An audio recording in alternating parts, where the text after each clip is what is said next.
On today's episode of What the Fuck My Brother Took to School, I made burger from scratch. It's not burned, so don't look at me like that.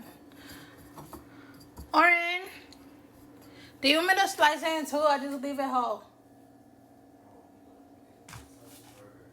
Huh? Oh. Okay. And some fries.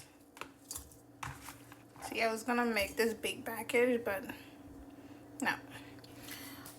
I totally forgot to add vinegar when I was soaking this in the water, so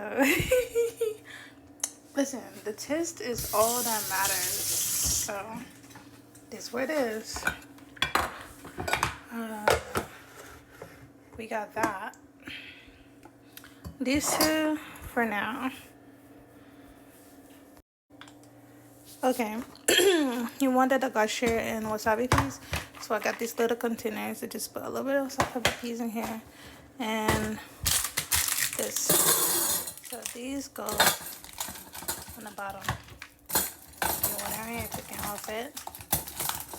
Yes, 100%, and that go on top like that. That's the fries and it's a burger. Well, that's not all for now. Actually, gonna put some toothpick, tissue, like paper towel, something.